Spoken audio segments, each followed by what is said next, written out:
So we're going to bring this topic of infrastructure investment into a panel discussion now for the next half hour or so before we break for lunch. So joining Professor Andrew McNaughton on the poll, we have Greg Miller from Kiwi Rail, who we have also already heard from. And I'd also like to welcome Dr. Sean Sweeney, the Chief Executive of City Rail Link Limited. And this panel is going to be moderated by Anita De Silva, Managing Director Government at Aurecon.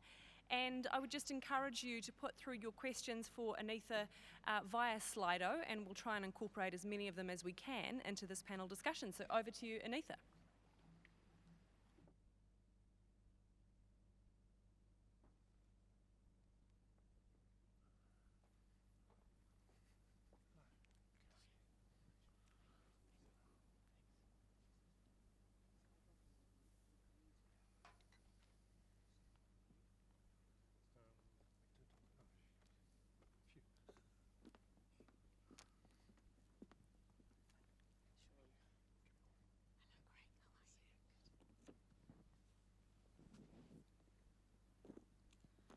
Right. Can everyone hear me? Is this loud enough? Good. Welcome, Greg and Andrew and Sean. Very looking forward to a robust discussion on some of the topics that we've discussed in this particular segment. Andrew, I might start with you first, if that's okay. We've spent a fair bit of time over the last day and a bit talking about how really infrastructure is the catalyst to urban regeneration, driving the socioeconomic objectives, and really enabling the economic agenda of a national government, such as the New Zealand government, to actually achieve its outcomes. And the other things that we've talked about is, we've talked about how collaboration is a really important element to achieving that. Collaboration both within the public sector, but also between the public sector and the private sector, aligning those interests so that we're actually well positioned to achieve the agenda. So my question to you, Andrew, is in the context of the high-speed rail opportunity to really drive these types of objectives, have you seen examples of what good looks like?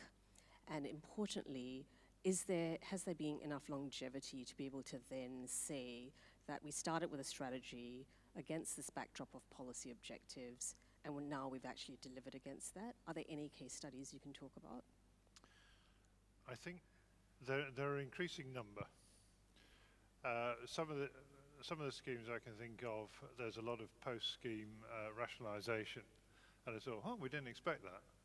And some of those things Chris just sort of almost talked about. The modelling techniques of the time basically completely underplayed what the effects would be. I think we've got enough examples from most of the Western developed world, certainly the free economy as distinct from controlled economies, that we now understand people's response to this intervention. What I would say, if I think about, well, inevitably I think about Britain, but I think about now across Europe, I'm thinking about across the pond here in Australia, is agreeing what the end state looks like. The end state will be different because the world changes, but so that's what a vision is. Or a strategy is kind of, here is a long-term plan. But not going, right, it's all or nothing long-term plan. So what is the kind of route to it? Starting to chunk up from something which sounds humongously ambitious into, here are a load of practical steps. We can all buy into whatever the change is in 30 years' time, this makes sense. There'll be no regrets. And you know what? It's not such a big decision. It's not billions and billions and billions of investment. What a big decision for a politician to make. It sounds very scary. What a big scheme for the supply sector to commit to. God, that sounds scary too. Bring it down to, we achieve that by 100 steps. Each step is not too big a decision. It's not too scary. It's fundable. It's deliverable. It will be certain. And people will see the benefits quickly. And then they'll go, oh, okay, I'll buy that. We'll have the next step. I think you'll see that as a trend for the future. And what Greg said to me is absolutely on the money. Break it down to steps which are manageable, that don't give you indigestion, either as an economy or as a supply sector or as the operator. Thank you. We heard from Minister Twyford today that there is a national policy statement on urban development that has now been announced in the last 24 hours, which really focuses on this element of corridor development and transport land use being integrated in the way it's thought about, planned, and then delivered. So Greg, in that context, I guess I'm really interested to hear a bit more about how KiwiRail is looking at, I guess as the custodians of a very significant national asset for New Zealand, how are you looking at planning and aligning that strategy with something like an urban development plan? And how are you actually ensuring that there is a level of collaboration so that the benefits are seen as being able to go beyond just the transport and supply chain objectives? Yeah, it's interesting. There's many parts to the layer cake of inclusiveness that have to be worked through, as Andrew said, for the right outcome to take that 100 steps, first of all. I think the key thing is it's not new. We talk 157-year-old infrastructure here that formed itself in part before it joined up as a national corridor. And how it joined up was more about vision and courage than business case. And I think that's a thing that I certainly would encourage in New Zealand, because we see that more overseas than we do here. Part of the supply chain committee, we visited and met 70-odd businesses, importers, exporters, developers, cities, and so on, to understand those inputs that you need to make the right call. Everybody wants a business case, but no one can write it. But the airport of Auckland didn't happen because of that. CRL was a vision of a mayor and a prime minister, to be fair. The business case caught up on the initiative. All of the ports of New Zealand established by our founding fathers happened because they had courage to do so. And I just think we shouldn't lose sight of that. It's not reckless. So visionary versus business case is a question I'd put to everybody, especially the politicians. Those with the courage we should listen to. Because behind that, with the 100 steps, comes the way in which you eliminate the good and the bad. And to me, that's a ready, fire, aim approach. You've kind of got to get started sometimes. Mm-hmm. And by getting started, you do flush out the real from the good and the bad and the nasty. And by getting started, you haven't just got there by accident either. You've pulled together, like you take the Hamilton to Auckland commuter concept. It's a great one because it uses a corridor that exists. Mm-hmm. The corridor can be sharpened up in terms of curvature and double tracking and passing loops and things to get a better timeliness. It's not huge money to do that. It unlocks a land value where none exists currently with arterial development. And infrastructure like ours actually unlocks that. Cadbury's in Dunedin, TY Point with Camelco and Invercargill, all of the wool scourers of New Zealand, all of the meat plants, all of the dairy plants, they're all rail-centric and regional through to the port to unlock that value. So I think when you look at it, you've got to have a bigger element of vision, a lot of courage, yes, a lot of detail to make up good use of the taxpayer dollar or the PPPs that may exist. But on the way, you sharpen it up. And the commuter thing to Auckland will be that. We'll start small, low risk, current corridor. We'll speed it up over time. There is the ability to probably get 120 kilometres an hour out of a 80 kilometre hour track. That changes commuter time and the 60-minute threshold that commuters are seeking. High-speed rail, bigger vision. And ultimately, the customers decide. I think that's the ingredient that we mustn't forget. If it's a import-export client that's looking at port infrastructure, inland freight hub, and the benefits of a slicker supply chain, they'll decide and migrate to the one that's best.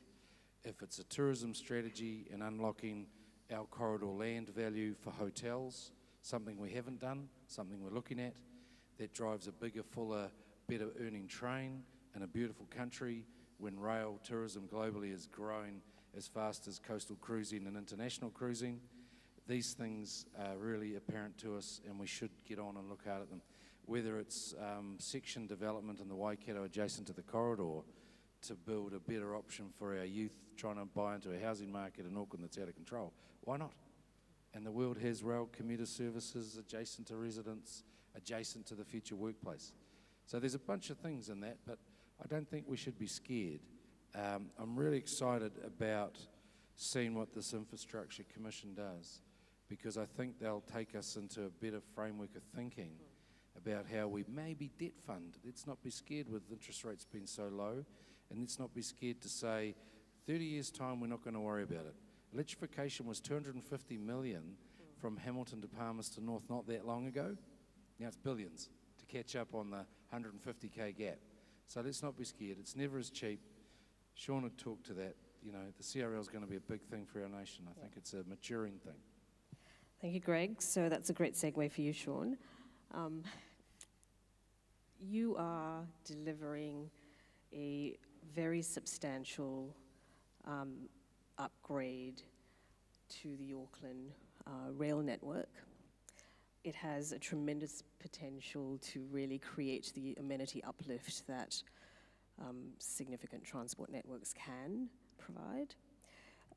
To what extent do you think that there is an opportunity to do better on the, I guess, land use and development and regeneration opportunity that's offered by a project when it's fundamentally in a brownfield space? So you don't have the luxury of open land, greenfield territory to be able to design your scheme. What are your thoughts around that? So I've been sort of sitting here listening to the previous speakers, and been some really interesting comments coming out that hopefully we have a chance to come back to later. But it's my observation that what City Rail Link is going to do is going to essentially provide Auckland with an international class metro service. But as Andrew and others have spoken about, we're going to have these new stations, and that's going to be quite new territory for New Zealand to have brand new stations in a big new city. And I don't think people have really got their head around what they can do. I think everyone's thought, well, that'll be good, that'll be somewhere I can catch the train. And that's been a lot of the dialogue ends there. But if you look at Hong Kong, which is a really interesting example, what MTR have done above all their stations there, the property development. And even, I spent the last 19 years in Melbourne, go to Sydney a lot. If you look at how Box Hill is expanding dramatically in suburbia. Box Hill is not suburbia, it's getting closer to Shanghai. And if you look at Chatswood in Sydney, and those are both directly above a rail hub. So we have some opportunities to tease some of that out on the City Rail Link. Some real opportunities. What we will need, though, is the private sector to sign up for the journey and to see that potential in what's there. And it's not common. I think was it Greg? Were you talking about Britomart or I mean, and Chris? I was involved as a project manager with a company that was involved in Britomart 25 years ago, and I remember the Auckland guys telling me that they're going to do this railway station in Auckland, and I remember thinking, you guys are nuts. You know, but in my view, Britomart has fundamentally changed Auckland, and it's enabled so many things. And if we didn't have Britomart, we wouldn't have the City Rail Link either. But that was a private sector company, Peter Cooper and others, really pushing the boat out, and to see, you know, over the curve at what might happen. And that's been a real theme here. Is if you wait for the business case, the gold-clad, rock-solid business case, it won't happen. And So it needs people to take some sort of jump. I think there's enormous potential in these sorts of developments. And City Rail Link is going to offer some real opportunities. I go back to, I started my career pretty much on Te Papa, the National Museum. And the business case was incredibly bad for Te Papa. We had a very, very thoughtful customer visitation report done by the best people in the world at the time. And they said that Te Papa would get 600,000 people on year one, and then it would steadily drop down to about 300,000. Now, Te Papa opened getting about 2.2 million people, and it's plateaued at about 1.8 million.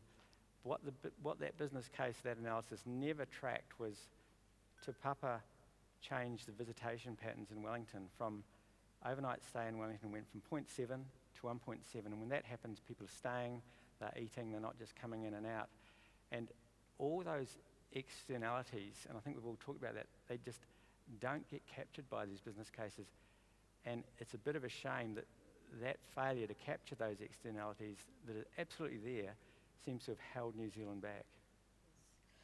It's an interesting theme, really, in the sort of desperation to, I suppose, minimize the extent to which infrastructure decision-making is driven by political agendas.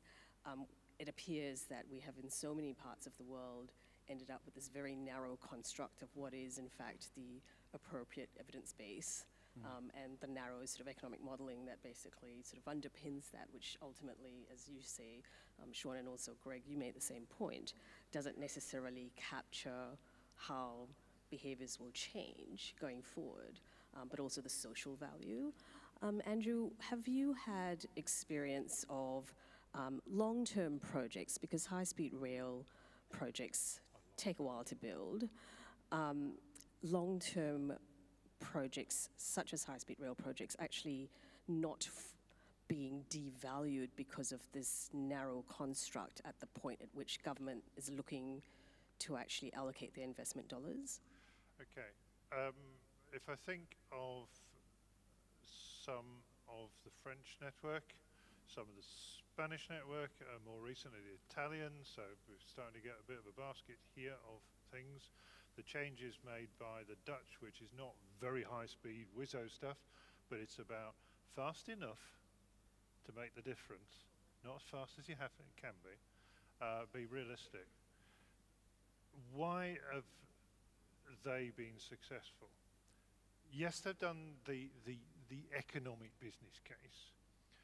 We understand now how, and Chris, how to model, how to do computable, generalized equilibrium, really quite sophisticated data crunching.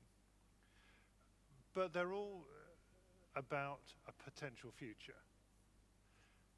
You then need the leadership, the visionary, to go, these are all indicators of the future. This is not like heart surgery. You're not trying to do it to 27 decimal places and argue about that last place. It's an indicator, for God's sake. When you line up the indicators, that's good enough. We actually believe the indicators. The downside is small, the upside is huge, we're going for it. What has distinguished most of these projects, even if it's long-term, is it doesn't necessarily be a political leader, a business leader, a national, I'm not talking about a dictator either. Enough people going, this is the time to do this, we're making a start. Once you've made a start, you get momentum, you don't stop. That's what you can see around the world.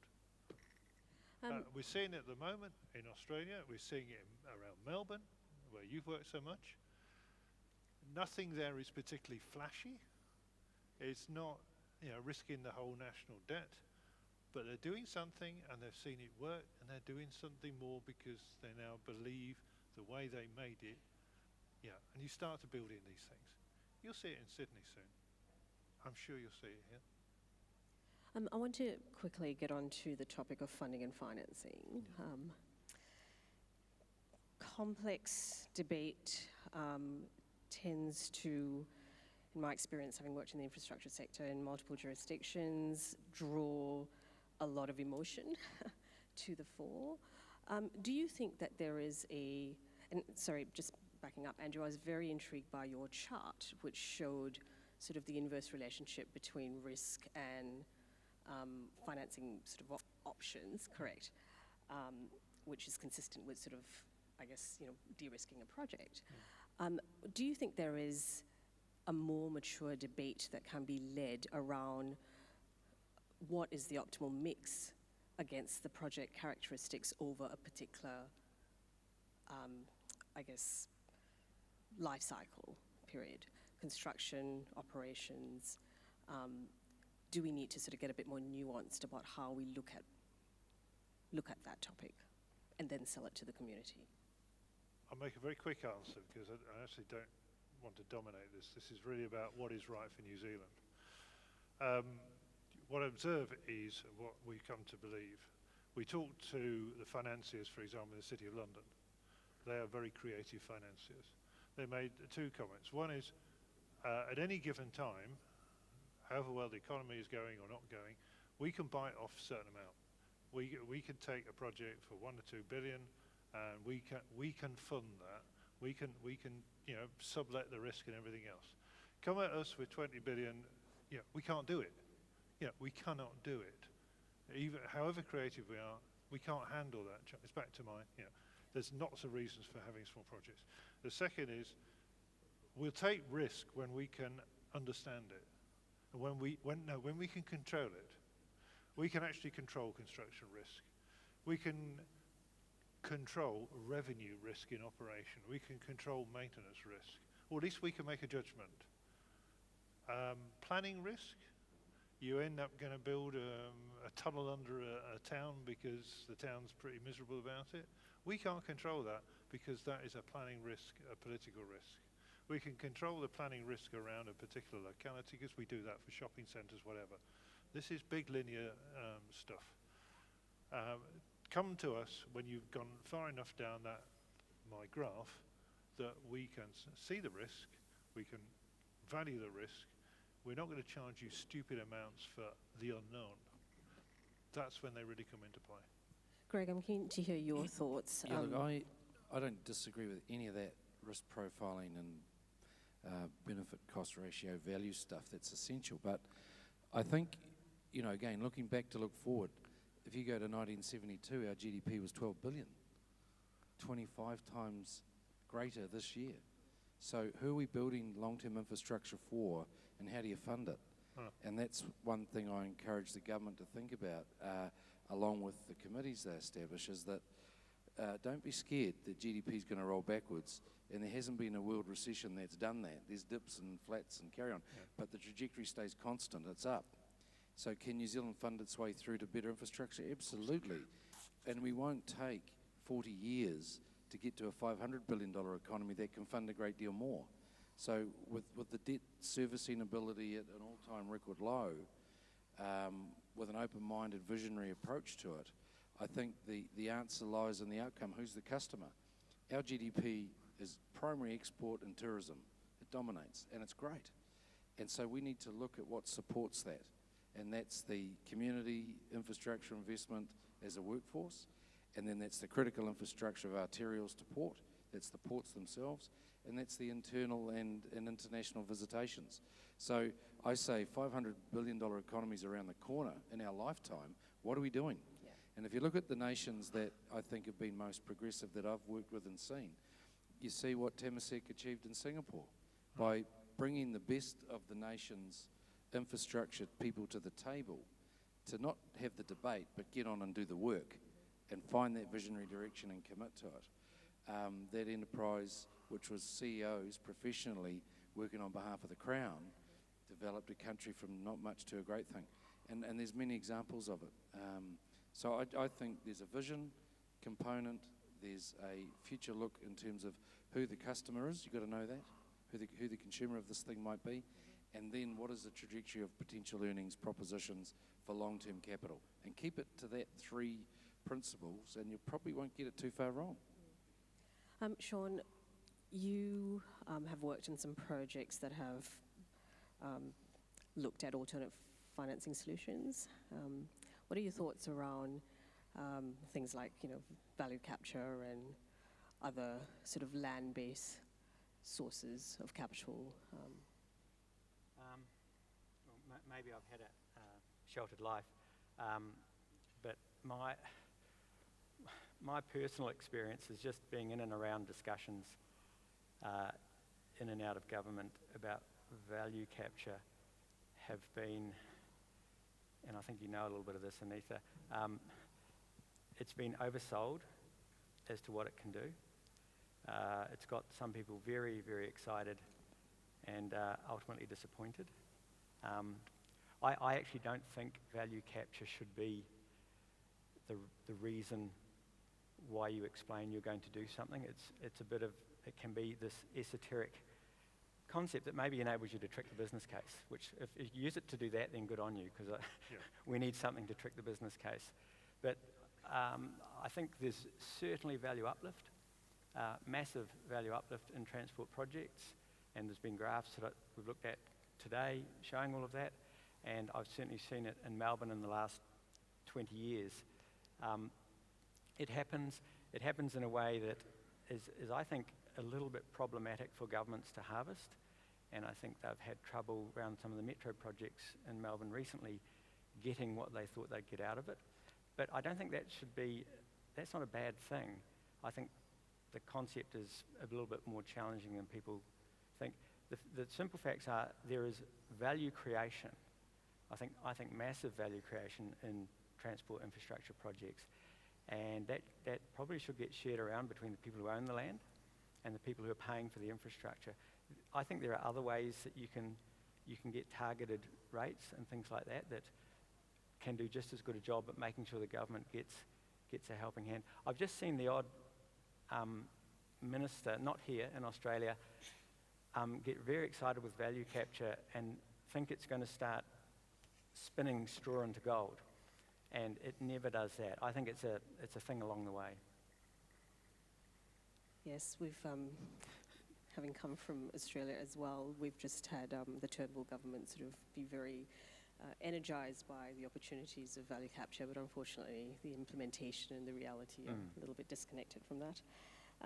Andrew, I would like to come back to you and again take you back to your presentation where you had a few sort of passing, but I thought incredibly insightful comments that you made around building up the evidence base to support a high-speed rail project for the right project objectives and policy objectives, and secondly then communicating that through, I assume, a sort of program to be able to engage the community properly, and Greg, sort of to your point, ensure that you're actually aligned with what your customers or the voter base is really interested in.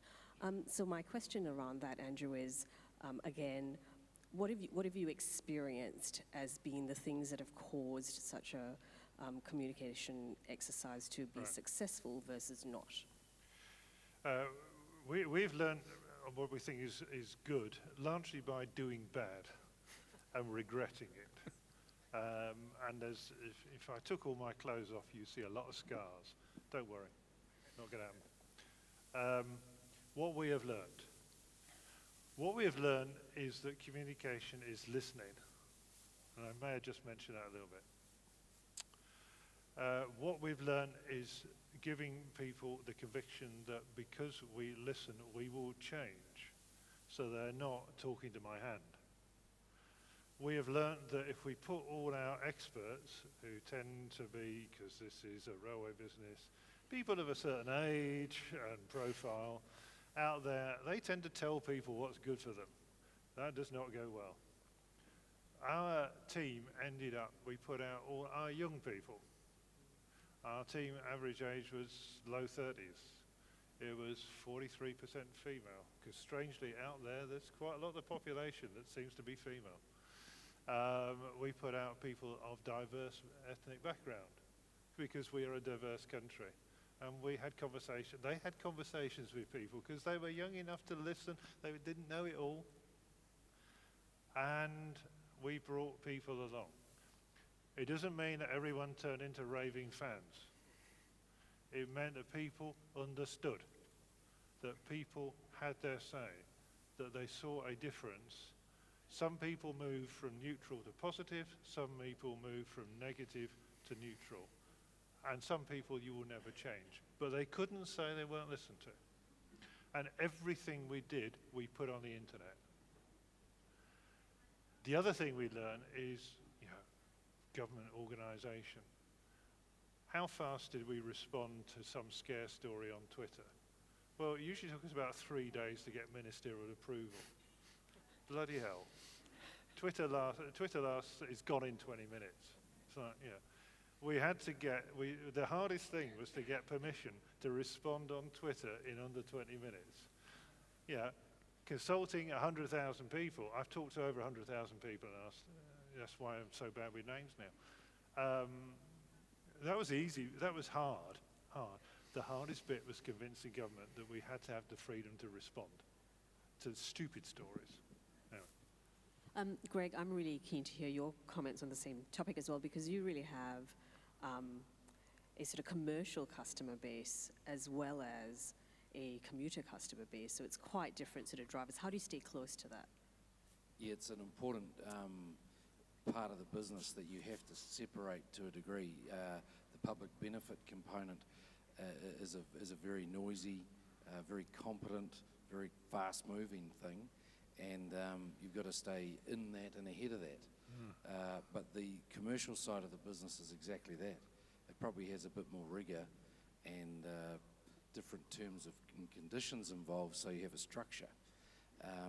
But with our shareholder, and I think that's one of the key things in itself, is that it's a central shareholder, but it also has regional components. It's got to touch with regional government as a single operator in a small country.